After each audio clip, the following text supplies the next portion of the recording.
Hello and welcome back. Today's video is a scorpion taxidermy video, showing you how to gut and pin a scorpion, so please check it out.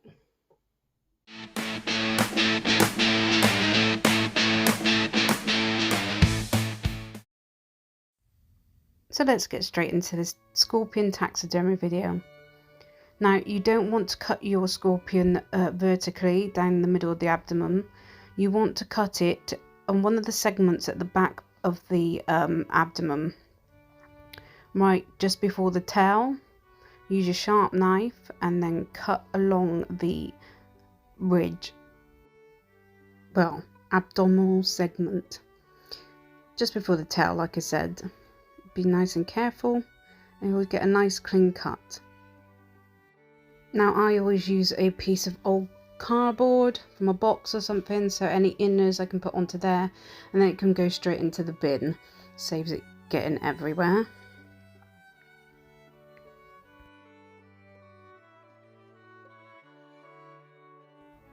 Now, once you've made your cut, it's nice and clean and small, you can get your cotton bud and start removing the inners.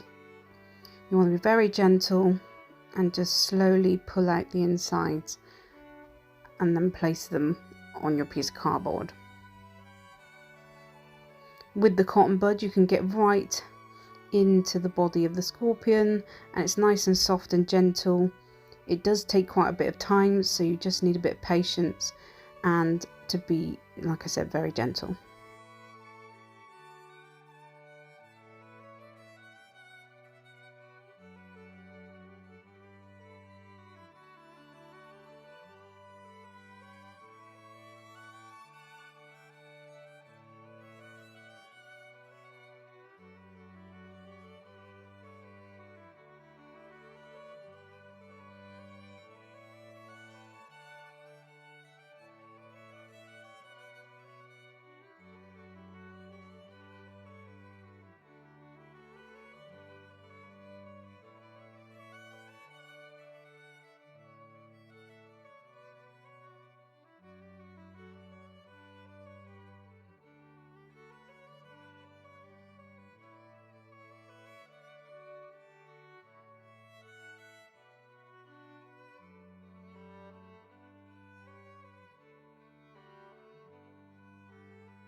Now, once you've pulled most of the inners out you can with dry cotton buds, what you want to do is get a deli cup or a pot that you don't want to use again for anything important, of like lukewarm water, and place your scorpion in it. And scorpions' exoskeletons are waterproof, so it's not going to damage the scorpion at all, but it will soften any guts, inners, and help then to come out into the water. You can gently squeeze it to get the inners to come out into the warm water. Now you can do this method a few times.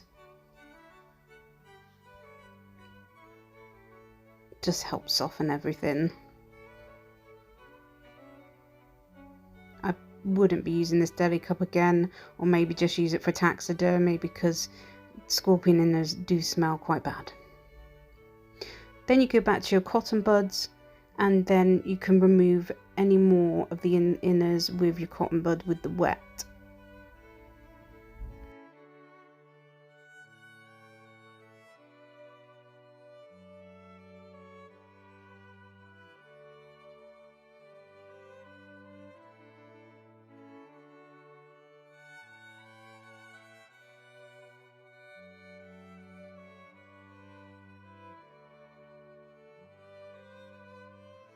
Now, you want to keep doing this process until it's completely clean on the inside, even making sure you get right up to any nooks and crannies in that abdomen, leading right up to the head. Like I said, being very careful not to rip the abdomen or the tail and the legs appendages, as they are, they're quite robust, but they can be fragile still, so be careful.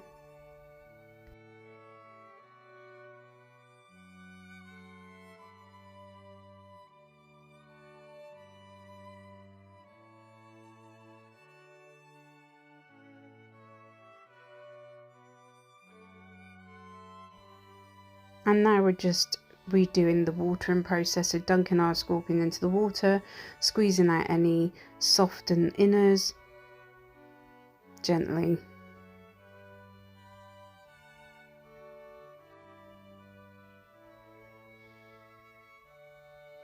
And here you can see I'm just going back in with the cotton buds once again.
This is quite a long process. It took me longer because I was filming it. But obviously with time you will get quicker at these things anyway, so just keep practicing.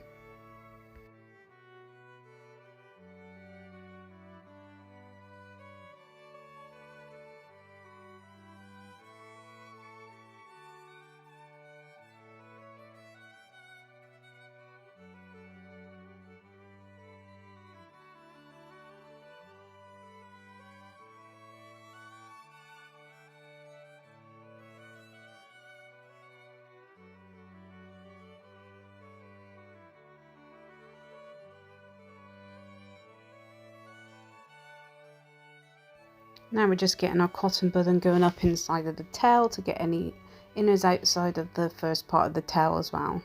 Is it called a tail? I think so.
Now once you start removing the inners, you will be able to see, because you'll be able to see through the scorpion's exoskeleton, that it is then see-through and not got any inners in it. So you need to keep going till it's completely clean.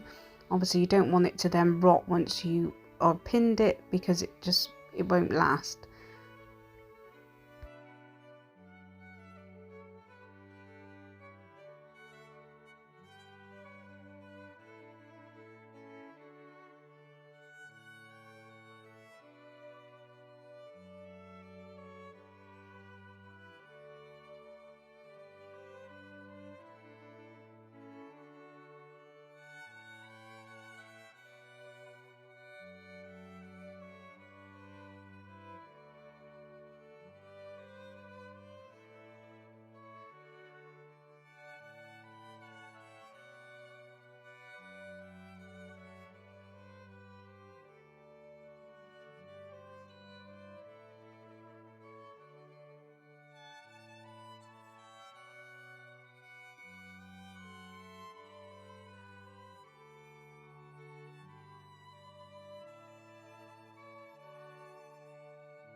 Okay, and last dunking of the scorpion, squeezing out any bits.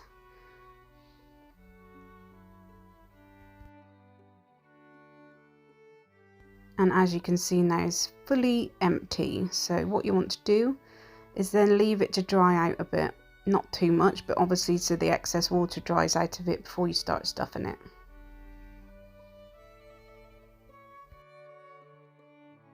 And as we come into the stuffing time lapse, you just want to get some cotton wool and then slowly push it down inside of the scorpion.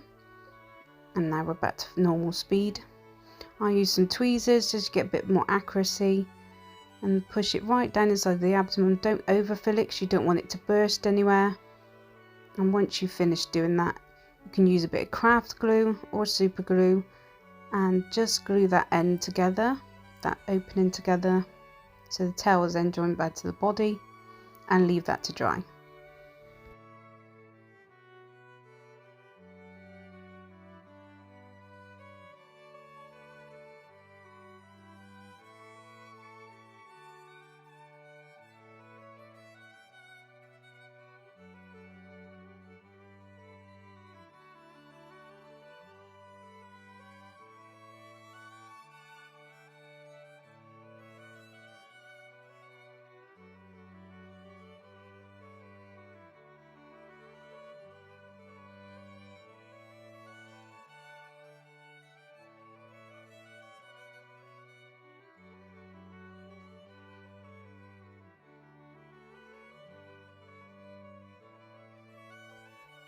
Now once the glue on the scorpion is dry, you want to come to the pinning of your scorpion.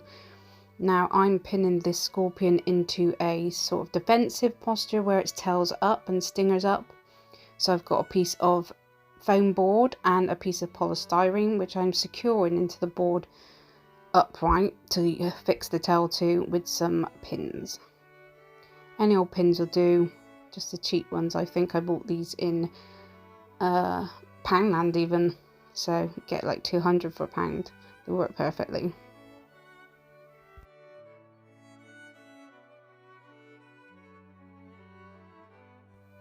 So first you want to get your scorpion and place it next to the polystyrene, so where you're going to position the tail upwards. And then you need to get some pins, place them either side of the abdomen to keep your scorpion in place while you then pin the appendages, the legs and the pincers. Use a few and it will keep it nice and still for you. Now first of all I'm just moving these pincers out, or they're also called pedipalps I believe, into position. Now obviously this is artistic, it's up to you which way you want to pin them. I like to make it look more natural, so I'm just pinning it into a natural sort of pose. You need quite a few pins. You might need to position them in slightly different places to keep it in the angles you want.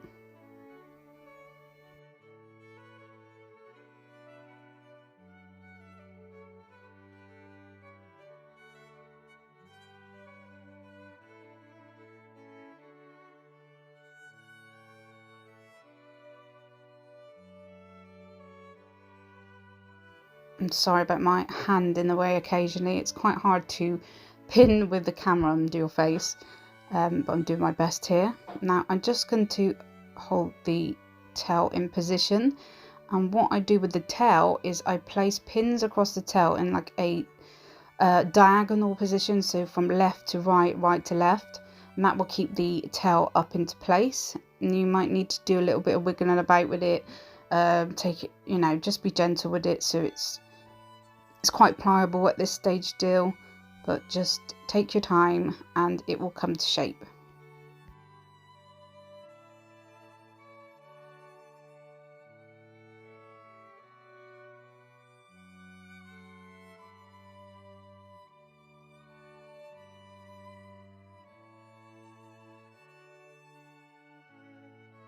Oh, also be careful of that stinger. I have caught my finger on one a couple of times by accident, and they are quite sharp, even though they're not deceased.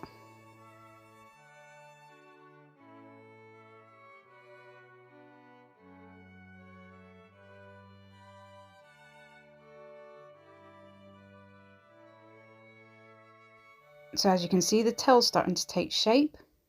Just going to use a few more pins here and there to position it how we want.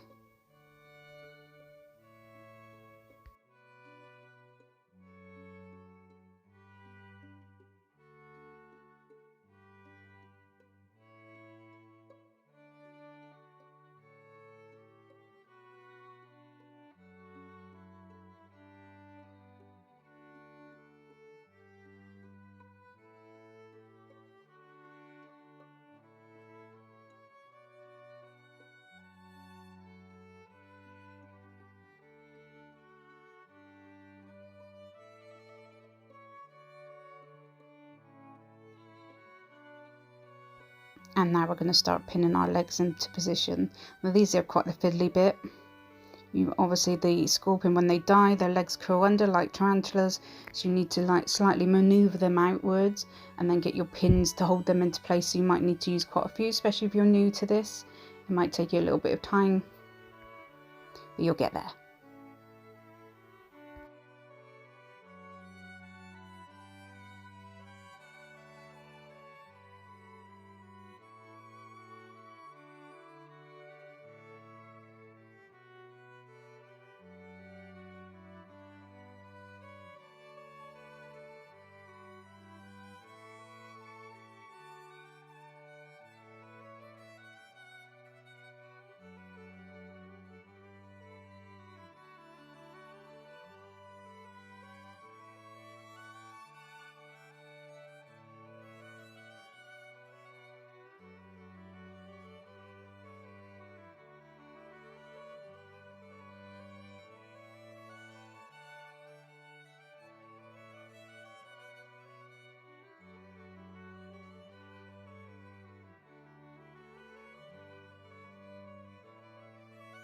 Now we are moving on to the other side, the other legs on the other side, sorry. And so you can see how they're curled under, so you want to use a pin to gently unhook them, and then you can maneuver even them into place and position them into the places you want.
And here's our finished scorpion. Now I did go back in and just notice a few bits were uneven. I quite like things symmetrical, as you know if you've watched any of my other videos. So I went back and just tidied that up a bit. Now what I'm going to show you now is just a few finished examples of stuff I've made for people or sold at shows or on my website. Please check out my website, by the way. So how did you find that? It's just obviously my personal opinion. If you already do taxidermy, you might have your own way of doing it, which is perfectly fine. I just think that's my personal preference of doing it. It saves the mess, it makes sure it gets all the inners out, so it's completely clean, doesn't attract anything like pests, and you can dry it out, and then it's going to be pinned and set beautifully for however you want to mount it, frame, dome, something unusual. Be creative. If you have any questions or comments, please leave them in the comment section below. Please don't forget to subscribe and notification bell for further future videos, and I'll see you next time. Thanks very much.